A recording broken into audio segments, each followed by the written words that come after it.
Hi, everyone. Welcome back to my channel. My name is Stassi. Thank you so much for being here today. I am so excited because this lovely lady over here was the first person to reach out to me to be interviewed for season 2. So thank you so much, Maggie, for wanting to be part of this season. And thank you so much for coming here today. Thank you for having me. I'm really excited to talk to you today about everything. Oh my gosh, I'm so excited to talk to you too. Why don't we dive in? Why don't you tell us a little bit about yourself and your Sims history? Okay. Well, I go by Maggie on Instagram, and I've been playing The Sims since I was probably like 6 years old. I basically started with like The Sims 2 on Game Boy, and basically was just like a little 6, 7 year old girl playing that. And then I started learning there was all this other stuff, like they had it on PC, The Sims, they had it on console where I also played The Sims 2. So that's kind of where I started. I didn't even play it on PC till the past few years. So, Oh, wow. So your console. So what's it like going from a console player to a PC player? Because I know you play with lots of mods. Were you just like, once you got to PC and you were able to mod and CC your game, you were like, oh my God, this is a completely different game? Well, I basically started playing The Sims 4 because I didn't have The Sims 3 like when everybody else had it, because I just didn't know a whole lot about Sims 3 except maybe a couple things. But I got Sims 4, and I got it when I was in high school, and just started learning about all these YouTubers and people who play it and like mod it and like all this stuff. So I started getting mods and CC for my game, and it was really incredible to see how it made the game very different from when I played Sims 2 on console. So it really was really, really fun to see that. Oh yeah, it would be completely different. Now I'm going to say this for the record. I've not truly ever played Sims on console. I still can't wrap my mind around it, how you do it. I understand how you do it. Like you play, it's just with a controller instead of a keyboard. But my brain is like, yeah, but like, I want to make sure I can get it like super this close. Cause like, obviously I wear glasses. So when I'm sitting there in a build, as I get like very close to the screen and to the mic to why it's going to get loud when this goes here, I'll sit there and be like, yep. Okay. That's perfect. Cause I want to make sure I get that detail. Like on the TV, do you pause it and walk up to the TV and you're like, got in the right spot? Like that is just something that like, I can't wrap my mind around. It's Sass Mouth. Actually, I asked her, I'm like, do you guys have like cheats? She's like, yes, Stoss, we have cheats. We have the same things you do. I'm like, how do you open up the cheat mod? Like, how do you do that? Like, it was just like, it's mind baffling to me. The only experience I had with it on console is my fiance has Xbox Game Pass, and the base game is free on there, or because he pays for the Game Pass. And I like opened it up, and I was like, awesome, and then just went back to PC. So yeah, it's crazy.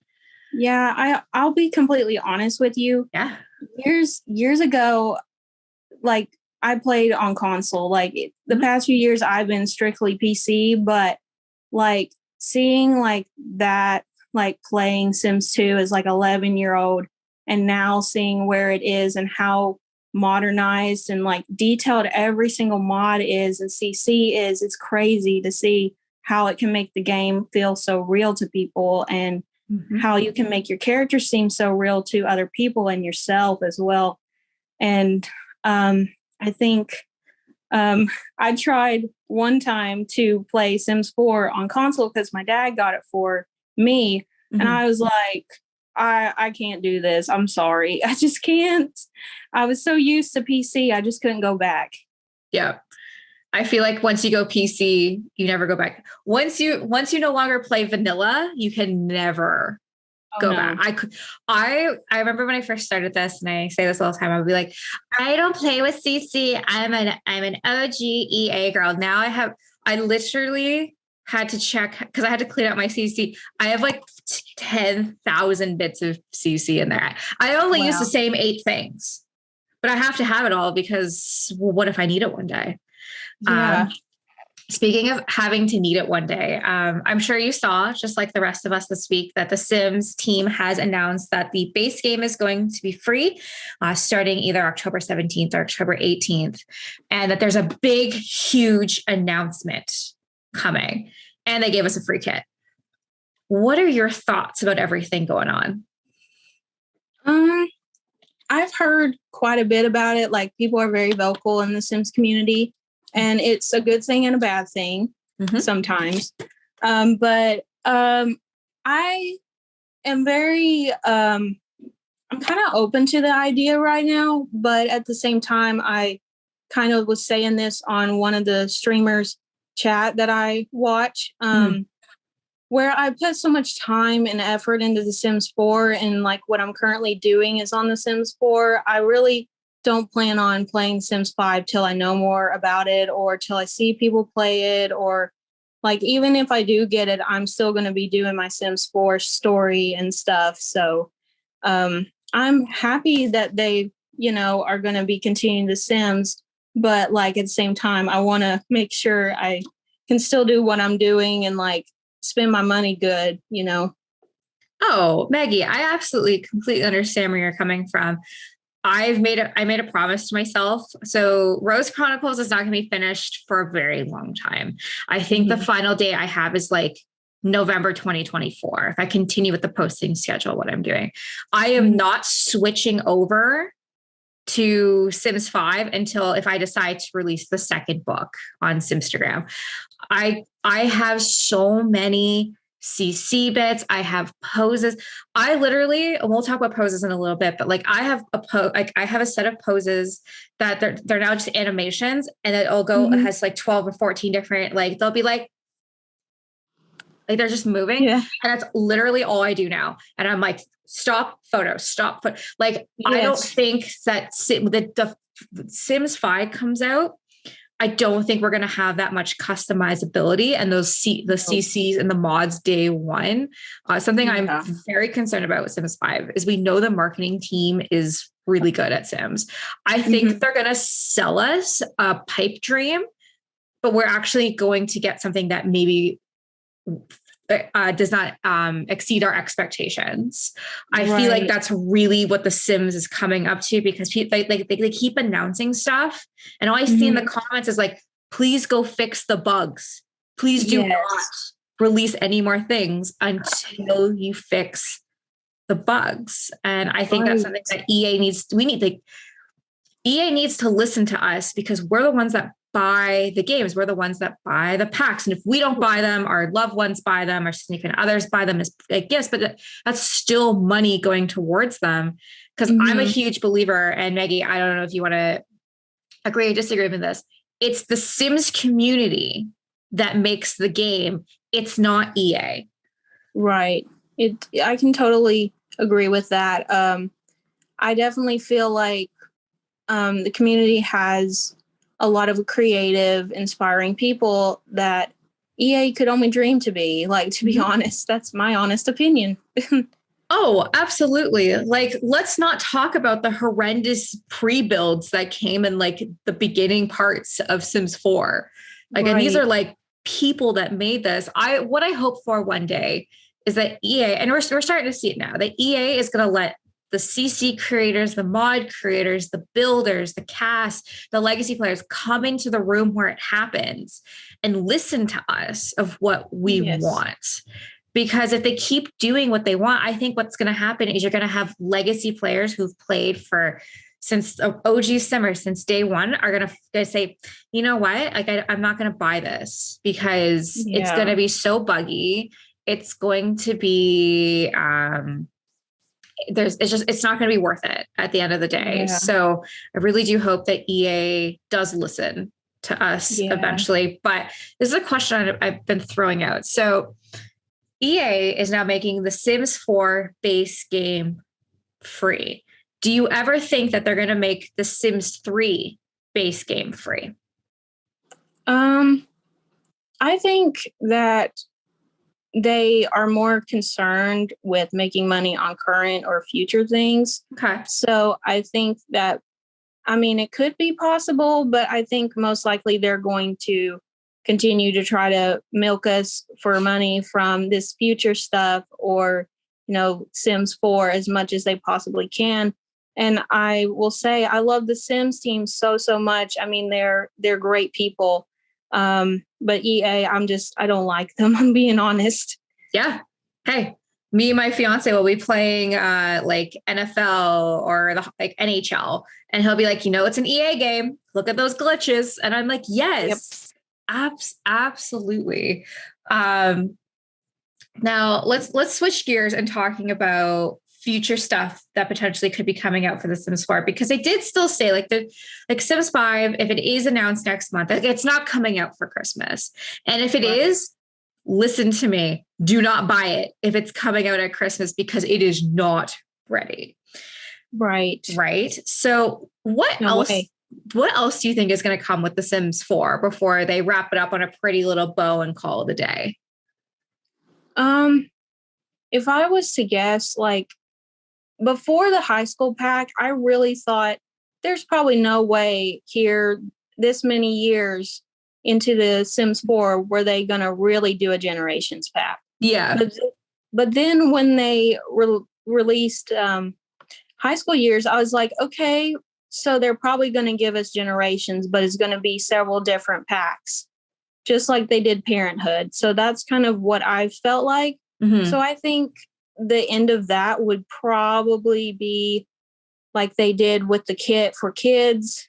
I feel like the end will probably be something with generations to make people happy, even though it's in different packs.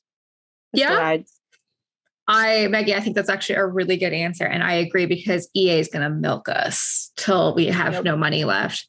Somebody asked me, they're like, I think like Stoss, like, do you think what do you think it's going to be? Like, do you think it's going to be horses? I'm like, horses is going to be like the most expensive kit to ever exist, because it's going to be like the premium, super extra amazing kit, horses. And it's going to be $85, but you're going to get 4 different types of horses, or like drivable cars. I saw the funniest tweet. It's like, guess we're not getting fairies in The Sims 4.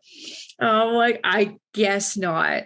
I guess. Like, I mean, I kind of thought maybe we would, because, they keep little hints in everything, mm-hmm. Like, and in vampires, I don't know if people knew this or remember or anything, but there is a fairy statue in Vampires pack. Yes, there is. And so I was like, there is potential, because I remember looking back and there were little hints about werewolves. I just didn't see it. They're like, I mean, they need to be a little less subtle. I mean, they're going for the Taylor Swift Easter eggs, because I'm going to say this about Swifties. Guys are amazing. You all need to be on the FBI, because all I see now, anytime I'm online, is like 87 Easter eggs from Taylor Swift we should have saw for her new Midnight album. And I'm like, how do you guys have this much time on your hands? But I agree. Like, they do leave little Easter eggs. I feel like we're going to get 1 more expansion, 2 more game packs, no more stuff packs, and about 100 kits. I think that's kind of like where we're going to be at. Like, what are your? I'll be honest. I'm a Swiftie myself. Actually, my 25th birthday coming up will actually be an all too well birthday. It's kind of like going to be like my goodbye to my old, just going with whatever somebody wanted self. And so, yeah, I'm a Swiftie, I'll admit, but I don't have time to go on and like talk about Taylor 24/7 though. No, my fiance Jason is a huge Taylor Swift fan. So is my best friend Sierra. I love Taylor Swift. I've kind of gotten a little bit more into it. Okay. Swiftie question. What do you think the next re-release album is going to be? And do you think it's going to be this year? I think that Taylor is always surprising us. Yeah. She always is such an amazing person. I think she will most likely be doing, I hope, Speak Now. I hope it's Speak Now, because that literally was the album that really spoke to me when I was younger, when I was like 15, 16.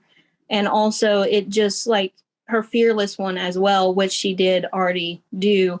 I just hope to speak now, but if I was to guess, that would probably be it. Okay. I think it's going to be 1989. And I think she's going to release it on her birthday. Yes, that would be a really good, smart move of her. Me and Jason have talked about this in good lengths because again, huge Swiftie. He's like, I really like Speak Now because his three favorite albums are Fearless, Red, and Speak Now. He's like, I don't want Speak Now right away because I don't want her to do my three favorite albums right away.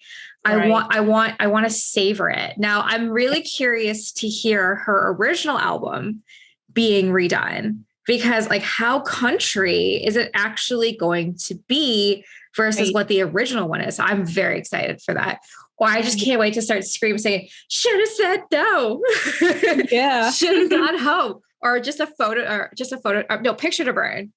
And teardrops on my guitar. Yes. Yes. There is a video of me singing drunkly to that. I'm just like, I don't even realize I'm doing it. I'm just like, oh, you should have said no. You should have said no. Like, yeah. But anyways, Taylor Swift keeps us on our toes. I did not expect a 9th album. I'll tell you that. Like, I just woke up in the morning. My best friend's like, yeah, there's going to be a 9th Taylor Swift album. I'm like, what? Wow. Yeah. Yeah. Yeah. I felt that way too. I was laying in my bed watching and I was like, oh my gosh, really? Was like so excited. Like my birthday's next month. And so it's coming out around that time. So I'm really happy. I'm like, thank you, Taylor. You knew this year for my birthday, I was doing a Taylor theme and you wanted to gift me. So I'm really happy. I love that. Anyways, Maggie, let's go. Let's switch back to The Sims. Let's talk about your story. But let's talk about builds. And because it's very important to when you are making a Sims story, it's not just the story that's important. It's the setting and the characters that also like are what makes your story whole. Talk to me about your builds. Like, do you have an idea when you when you have a location set up in your mind, do you go ahead and go and build it right away? Or do you grab stuff that you've already built from the past? Usually whenever I go to build something, it's usually like randomly I'm like, oh, maybe I want to build this for this next part. Mm-hmm. So I literally probably stress myself out doing these random builds for random parts of the story. But I just get this thought, like I built the roller skating rink. I was like, okay, I'm going to build a roller skating rink. And so I got, well, actually not for this one. I didn't get pictures off Pinterest, but that's what I usually do. Mm-hmm. That's what I did for the Hank's convenience store part. Okay. But I actually got the roller skating rink idea from a local place that we have around here that I've been to with my sister and stuff like that growing up. So I kind of got the inspiration from that to do that part. But usually I do get pictures off Pinterest to kind of give me a guide. So I absolutely, I do the same thing. I'll just be like, I need an idea. 99.9% of the stuff I actually build. Now, this is a question that I like to ask storytellers because I feel like as I have started Rose Chronicles till today, I've grown and adapted. When you do like big builds now, do you just build out giant sets or do you have like multiple different lots that you go to? I actually have multiple different lots. I know that a lot of the Sim storytellers have like sets and stuff, but like for me, I already have a heavily modded and CC-ified game. I'd rather like try to keep it minimal as possible as I can, which is kind of crazy because I go CC shopping like a lot. But I try to just do like different lots to kind of keep it more like easy on my PC, even if it is a gaming PC. So yeah, that's kind of what I do. And it's more fun for me to do it that way, I guess. And as well as because this is like a couple and family story as well as a regular sim story. Mm-hmm. So like it's a good balance of both. So I just thought different lots was a good choice to go with. I got you. I do a mixture of both. And I do really like your answer. I have like the school is their set. The Rose House is like its own like area. The now the football fields and like the homes and everything. But like there's certain rooms. I just have a 64 by 64 lot, and I literally just go room, room, room, room, room, room, room, room, room, room, room, room, room, room, room. Because I haven't built the full castle for it yet. Mm-hmm. But I just have the room I need. Um, how do you keep your Sims story fresh? Like, are you continuously updating your sets around you? Are you continuously changing the clothes or their hair? Like, what do you do? To keep it fresh, I usually kind of go with like I do give them new outfits every single part pretty much. I'm going to be honest. Yeah. Every time I go to get pictures, I'm like, okay, maybe they need a new outfit. I literally that's why I had to go CC shopping. I literally give them new outfits every single time. Uh, um oh my gosh, yes. And something I do, and I'm curious to see if you do it as well. Before I set up a chapter, I'll spend about an hour going in, getting everyone's outfits ready, making sure that they're in the right spot where they need to be. Is now that it's getting colder, I have them in their fall coat clothes and stuff. Like I yes. try to keep it that way. Do you do the same as well? Yeah, I sometimes they're wearing like inside they'll be wearing like short sleeves because I do that. Mm-hmm. But like outside, I usually try to put them in stuff that's suitable for the season. And actually, I like to keep the season in game with this story. I like to keep it the same as it is in real life so I can celebrate things with my followers. Okay. Just like, they're celebrating in the game Mm-hmm. and in real life, like the holidays and different things. Yeah. So Um, like for an example, Maggie, so like no like Thanksgiving is in November. You would yeah, also have okay. You would also then have Thanksgiving in your story at the same time. yeah, like in Halloween, stuff like that. Yeah. Okay. I super like that, which actually brings me to my next question. So what I've noticed while talking to multiple different Sims storytellers, there's two story paths. There is you let the game tell your story, or you tell the game your story. So basically, it's whatever happens in the story happens, or it's you do this and you don't move. What aspect is your story at, or is it kind of in the middle? I will tell you something funny, and Yeah. this will be really funny for people to hear. Yeah. Um, so mine's a mixture of both because I basically, Malaya and Dayana started out in Kara's story, which their whole backstory is associated with Kara's story. Mm-hmm. So where they are now, that's kind of from that story, and that's why I love her too as well. But so basically, Dayana, she's pregnant from her best friend's. Her best friend Marcus is the baby daddy, Mm-hmm. and basically, that was not my plan at all. I did not. That was not my plan at all. My plan was for them to be just best friends, that kind of thing. From my real life experience, that's what I was wanting them to do. Yeah. But Marcus, like off of getting pictures, Marcus was flirting with her.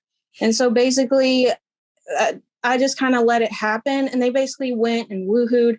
And then she got pregnant. And that I just kind of had to go with it. And so I let it do its thing while also keeping it with the story. So that was a little bit of a challenge the game threw for me. And people think, oh, she likes to get her Sims knocked up and stuff.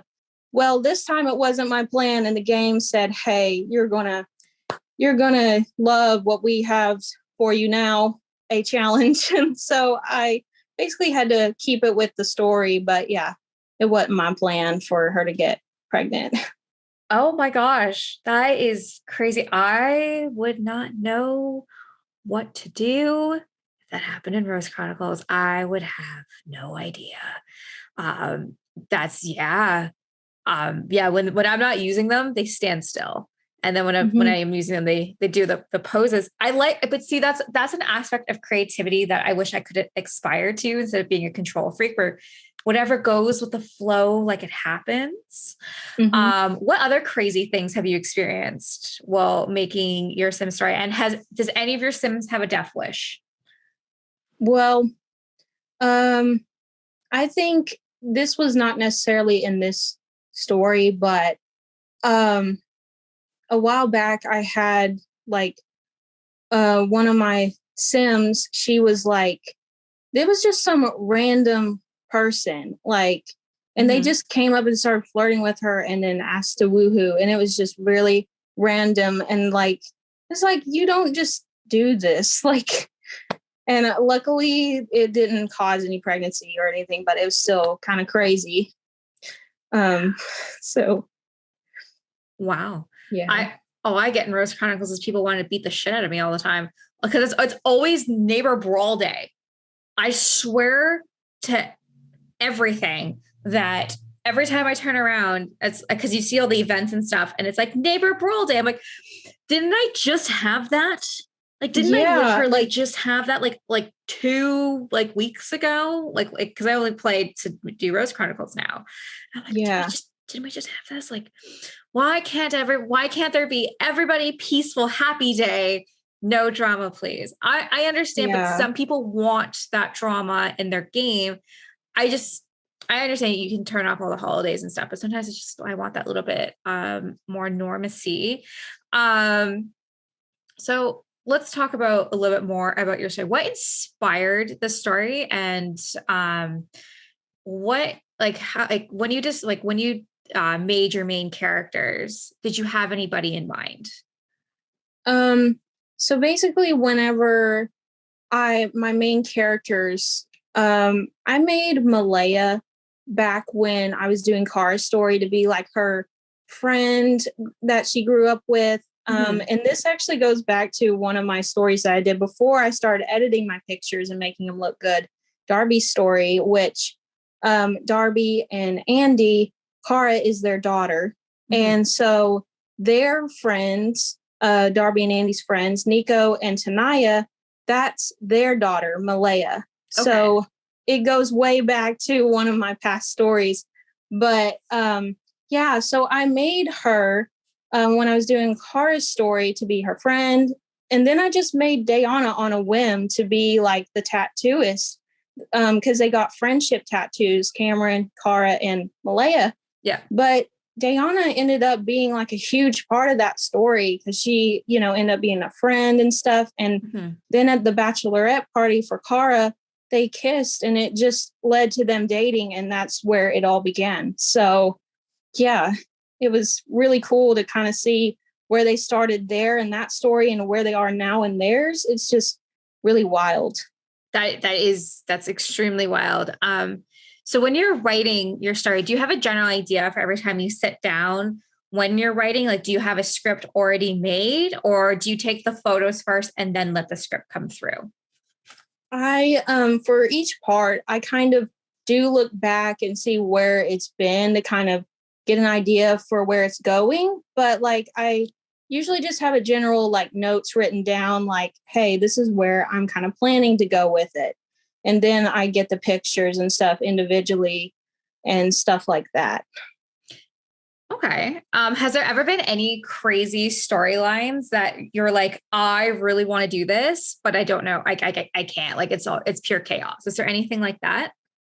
Yeah, actually, whenever Dayana was planning on leaving, I was like, should I really do this? Should I really have her leave and all that? And then as soon as I started getting that idea of this is her backstory, which I still haven't revealed all of her backstory just yet. But when I started thinking about that, it's like, yeah, it makes sense for her character to leave because she's very struggling with the fact that she loves her. But at the same time, she is very, very scared of marriage and family and all this stuff. So it went well with her backstory for her to leave. But it was hard for me to do that part. which actually brings me to my next question is character development. Character development is extremely important in any story. How do you flesh out your characters? And do you ever get mad at the decisions you make for them? I usually love my Sims to have their moments where they feel real human things.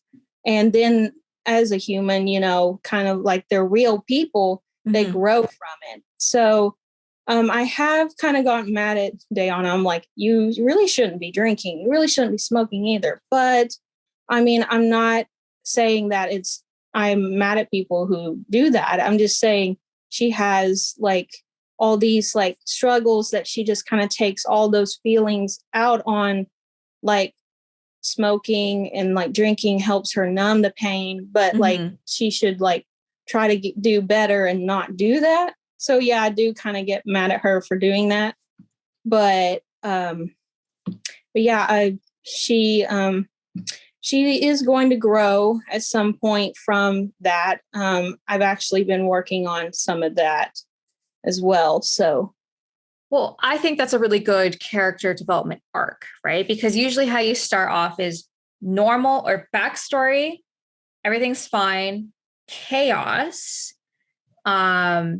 fallout, redemption, repeat, right? It's kind of like usually how it goes. Like something that I get in Rose Chronicles all the time is there is a storyline with the crows that like, how come Alexa and Oliver can't see these crows flying over their head? I'm like, well, they don't know what they're looking for.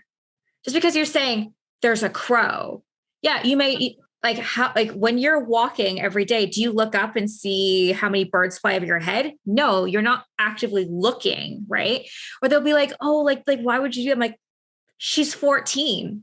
She's not 25. She's 14. She makes 14-year-old mistakes. She talks like she's 14 years old. She's a kid.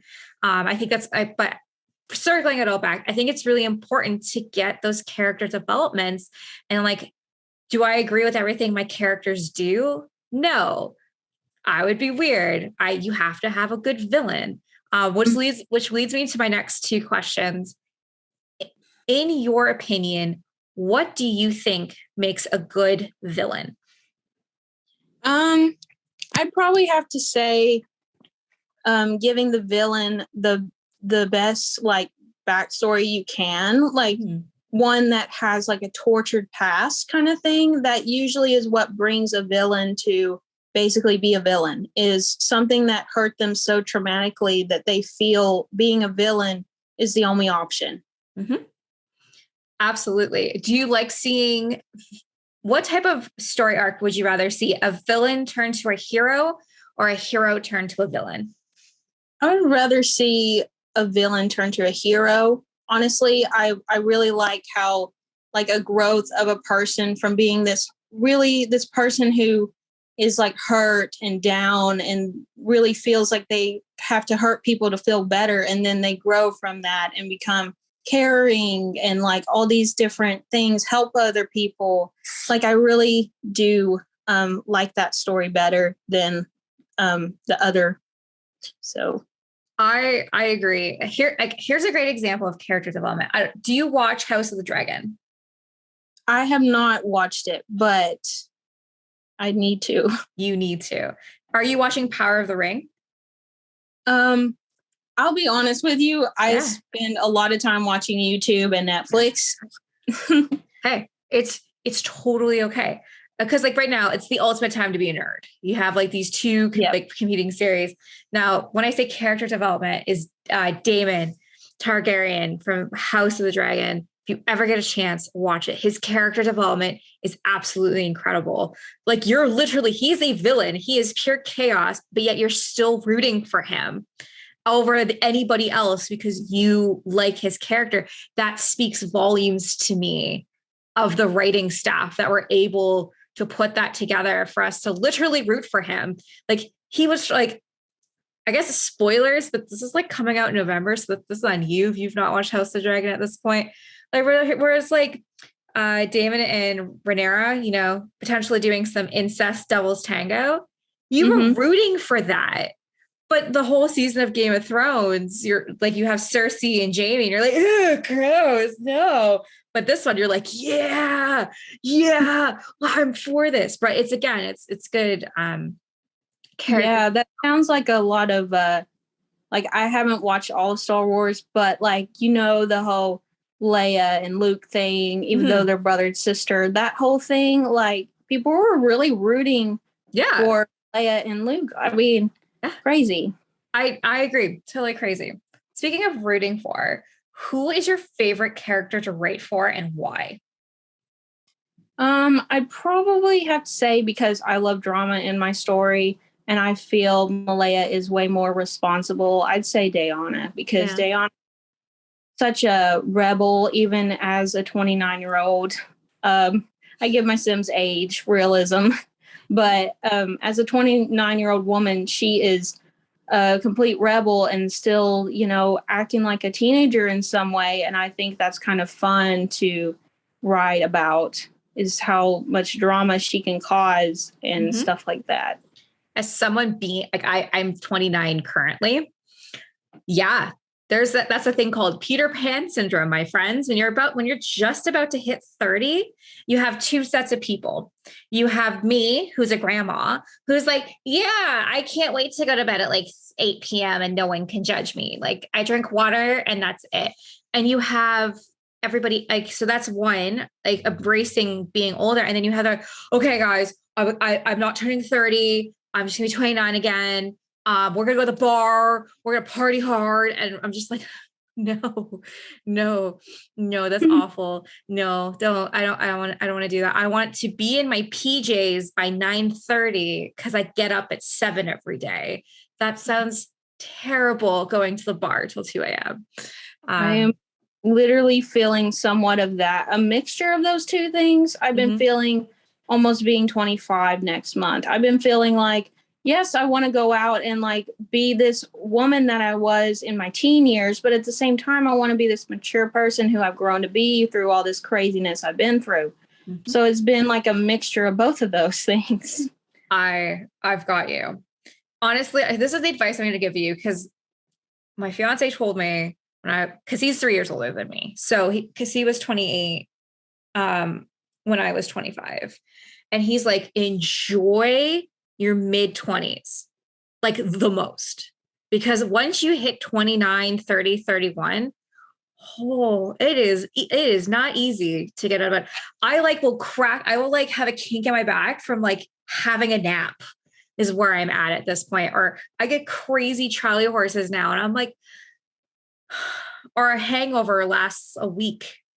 Yeah. And it's one drink and I feel like a wizard. I'm just like, I used to work overnights, go to school full time and party and run on 1.5 hours sleep.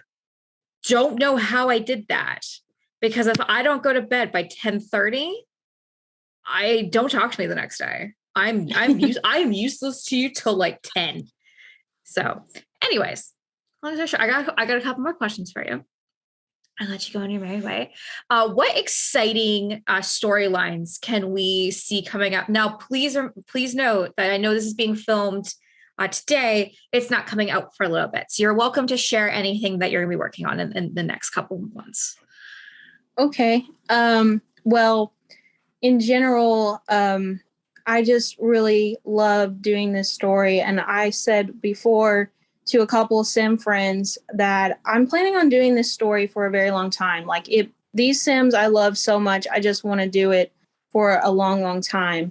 But also, I just love showing the rep for LGBTQ. It makes me so happy as a bisexual woman. It's just like I said before, the Sims community really makes me feel like myself, where I can't be that person with my family. So my plan is, I've already gotten some posts ready. I've been like an editing, like magicians, pretty much, like just they're here, and just get them done. And so my plan is, there's some major drama coming up in the story. something that will really test Malaya and Dayana's relationship. And also will show like Dayana's backstory and why she's so scared of marriage and why she's so scared to be a mom and all these different things. So I'm excited about that. So yeah, that's what's coming up soon. But of course, you got to throw some wholesomeness in there first. Of course. Of course, you can't have pure chaos because then it's only going to be chaos. You need to have those rooting moments, and then you have the chaos. Something that you said that you've definitely touched about a couple times in this interview is making yourself in The Sims and you feel authentic. I think that's absolutely one of the best parts of this game, that you're able to, anybody to the best of their ability are able to create anything that they want. If they want to create themselves in The Sims, they're able to do so. I hope one day to see a little bit more customizable, especially when it comes to handicaps. Yes. Correct representation skin colors for our amazing POC simmers out there. Body weight, instead of it just being like really big for but not evenly. Instead of like either you're a bean pole. Yes. But there's no like better alternative, because like I'm not a bean pole, but like when I make my Sims, like I look like my no, I'm gonna say this, my boobs are like the size of my head, and I'm like, that's not really, that's not my body shape. I'd also love to see heights be different, because I am a 5 foot tall. I'm very short. I would love to see short Sims. Because like, again, representation, right? But I'm 5'7" and I have a small butt. And so, I mean, I have a kind of a round belly, but other parts are kind of small, and I'm just 5'7". So I'm kind of average, people say, but like, I want to see, Sims that are more, like everybody else, not just like, hey, I'm super skinny or, oh, I'm so big that like, I want some even in the middle. Right. Also, what I want is, if you are if you make your simmer bigger, the clothes to actually fit them correctly, not having the same skin and stretching it out. That'd be really great. I think that's definitely something that I do hope for. And potentially, I doubt we're going to get that in Sims 4. Maybe Sims 5. You did ask me earlier about inspiration, right? Yeah. I meant to touch on it then. Yeah, for sure. But basically, a few months ago, whenever I had an issue happen on Simstagram, I basically felt like I didn't have motivation. And these couple of simmers who I look at their stuff, and also one of them that I do talk to helped me get through it. And the first one who has helped me, and like I look at their story, their poses, and everything that, and they have helped me and helped me feel more confident in myself, is Sim Aaron. Yeah. I just interviewed. I did a written interview for her. Yeah, she's a wonderful person. Her poses are amazing. I love her characters. They're just really, really inspiring, and she is just the nicest person. And then the other two people is Empathwhims, of course. I love looking at her stuff. That's where I got the inspiration to do like a couple type sim story. And then Simzixum, I love her story. It's just like, that's where I got the idea to do like a first page, is like, oh, this is where it's at. That's where I got the inspiration to be doing that kind of thing. And so those simmers have really helped me to shape who this storyteller Whims is. And just me out here being a sim storyteller, builder, create a simmer, triple threat over here. Amazing. Hey, Sims inspiration. I got you. I didn't even know Sim stories existed. And like, it was Christine Sims. I just happened to follow her one day and I saw her story and I was like, I can do this. And it's now been a year and like 3 months I've been doing Rose Chronicles. Like it's fantastic. I love it. It's literally, I get to be an author and I enjoy it. I get to release and I get to interact with my fans. I get to hear their thoughts. I get to talk to them. Like that is some hands-on shit that like I super, super love. I'm sure you like that as well. Yeah. Like I always like, since I was younger, wrote. So it's kind of like natural for me to be a sim storyteller, to mix my favorite game with my natural creativity that I have been doing for years. So it just really suits me well. And I really love doing it. But also just being a part of an amazing community of people who are understanding of different kinds of people is great refresher from the real life things that I have to deal with when I'm around family. So it's really, really nice as well. So, oh my gosh, like the Simstagram community is so amazing, so welcoming. Everything that like you can post on there, they're so like, that was amazing. I love this. And they're just like, again, I will keep saying it. I'm going to get a t-shirt that says Instagram community is like a warm hug, because it is. No one gets it unless you're in it. Because like my fiance, he'll be like, oh, like you spend a lot of time there. I'm like, because it's so warm for internet. That's such a cold place. Simstagram is so warm. Now, you said you're a writer for your whole life. What advice can you give anybody who wants to start their own sim story, or even just a writer? What advice would you give to them? I would say one thing is, don't let people decide for you what you write about. Don't let other people stop you from writing about a LGBTQ couple. Don't let people stop you from writing about, a Black person or, a trans person, whatever it is. Don't let people tell you you can't write about these kind of things, because yes, of course, if you are not that yourself or anything, research is important, but don't let people control your creativity. Don't let people control your creative growth or anything like that. Just be yourself, and people will see that, and just enjoy what you enjoy. And that's something I've had to learn too. I think that is such fantastic advice, and right from the heart as well. You said you've written stories in the past. Like, what type of stories do you typically write? Like sim stories or just like regular anything. Well, a couple years ago when I found out about Simstagram, I was like, you know what? I'm just going to take pictures on my phone of like my Sims and see how this goes. And I was kind of stuck in this mindset of doing that. But then it just kind of, I was looking at other people's stuff. I was like, how are they doing this? Making their pictures look good. And I was like, yeah, like now seeing my pictures, how they look now, I'm just like, yeah, there's such a difference. But anyway, I get off track sometimes. That's okay. Basically, I started out doing, I think I did Destiny's story years ago.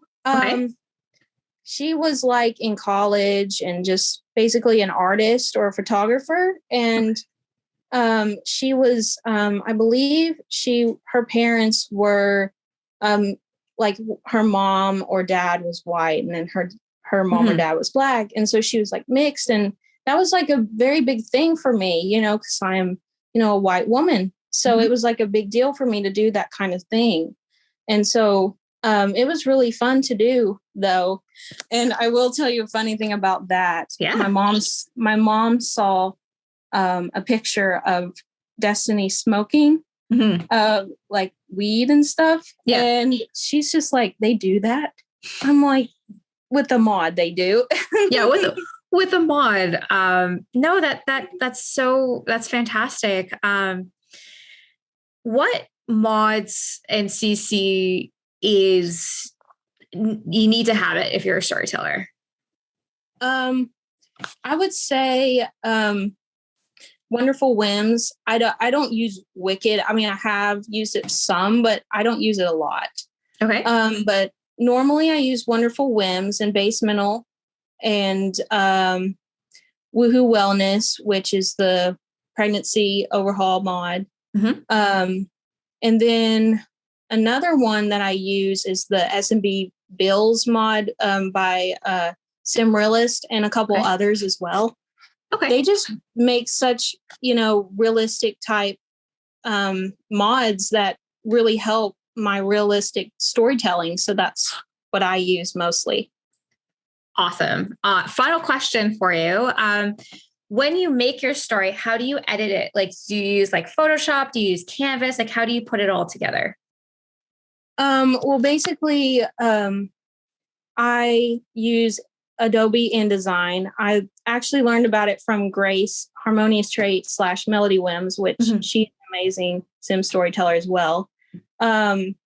So I started using InDesign, and it was kind of a struggle at first, but you get kind of the hang of it after a bit. So I have Reshade in my game. It's Kindle Spice was Reshade, Dove. And then I also just like, after I'm done editing the pictures, I crop them. And so that's kind of what I do. Kudos to you for using InDesign. Did you go to school to be a graphic designer or anything? No, I really haven't. I just watched Grace's video on YouTube and like got her advice and basically just learned about it that way. The only reason I ask is I went to school to be a graphic designer before I went to culinary school, and I hated InDesign like so much because that's the only thing they teach you in like the first year is InDesign. I'm like, this program can like burn. I use Photoshop. I literally kind of did the same thing. I put it in because I do it as like a classic comic book style. So crop it down, next photo, next photo, next photo. But something I actually do now is because I know a lot of sim storytellers put the words at the bottom. I put the words per photo. So now what I'll call is day one is do 3 chapters of worth of photos. And then the next day go and add the wording in. I find that's definitely way faster. And that's something that I've learned over time, which I lied. This is actually now my final last question. What have you learned from the first post to today that you wish you would have known back in day one? So day one of this story or day one of in general, just the like first one I ever did? First one you ever did. What from September 17th to the whatever first day, what have you learned that you wish you would have what you wish you would have known when you started? I wish I would have known that you don't have to like do what everybody else is doing just because there's this so-called certain way to do things, or you don't have to just do what you're doing. You can also grow and stuff like that, because I was just taking pictures on my phone because it was easy and because that just seemed like, oh, it's okay to do it this way. And also at the same time, I was going through some health things. So, but then last year I just started like getting this idea, oh, I want to grow. I want to make my stuff look better. So that's what I started doing this year. And here I am now. So I kind of wish that back then I knew about like InDesign or like something like that. So I could have actually been growing and learning sooner than I have been. That is definitely fantastic advice. I think I feel like for every sim storyteller, the first chapter, you put it out there and you're just like, okay, I hope you guys like it. And then you're at your 80th and 90th chapter and you look back, you're like, oh, I remember when I did that. And I thought that was so good. Oh, that has not aged well. Not story-wise, but like graphic-wise. Like, that's not aged well. I think I always say that now for anyone who reads like new readers that go to the Rose Chronicles. I'm like, hey, thank you for following. If you want to read this, please note that the first 10 chapters are a little rough because I had no idea what I was doing. I was just kind of hoping for the best, but it gets better with time. Yeah. Yeah. That's how I felt with like, I was looking back at my first few posts like a couple months ago, and I was like, you can't even barely see the text. Like, why did I not know to make it bolder? Like, I wish I would have, because some of these parts were so good. I was just like, why couldn't I have boldened the text? Or like little tips and tricks that you learn along the way. You're like, oh, okay, so if I make it like this point, like this is good, and all this stuff. Anyways, Maggie, I want to say it's been an absolute pleasure getting down to sit and talk to you today. Why don't you tell us where we can find your amazing story and all your work? All right. Well, I really appreciate you giving me this opportunity to talk about my story and everything. Of course. You can find me at Empathwhims on Instagram. And also I have a Twitter and a Tumblr as well, where on Twitter, I usually retweet people's stuff. And on Tumblr, I share a lot of CC and stuff I use. That is fantastic, Maggie. Well, I want to say thank you again for so much for, coming here today and like really wanted to be part of this podcast. Again, you were the first person that reached out to me. I was literally on a GO train to go to a wedding, and I just sat down on a 4-hour bus that didn't have a bathroom, and I got your message, and I was like, that like literally made my day, because I was so bleak. I was like, oh, someone wants to be part, because I like the first season, I would ask a lot of people, and they'd be like, who are you, and like, what do you like? What, like, there's a podcast where you interview people. It's kind of weird. Where now people are like, I have a wait list for like into like the middle of next year of like getting on. It definitely has helped being nominated for Journalist of the Year by the Game Hero community. Wow, that's amazing. Congrats. Thank you so much. It was a lot of work has gone into yes. But Maggie, it's been an absolute pleasure. Please go follow my girl. The links are going to be below. And like I said, it has been an absolute pleasure getting to know you today. You're an extraordinary woman, and I cannot wait to see what the future holds for you. And happy early birthday. Thank you so much. Yeah, you're very welcome. Have a great rest of your day. Okay. You too. Okay. Bye. Bye.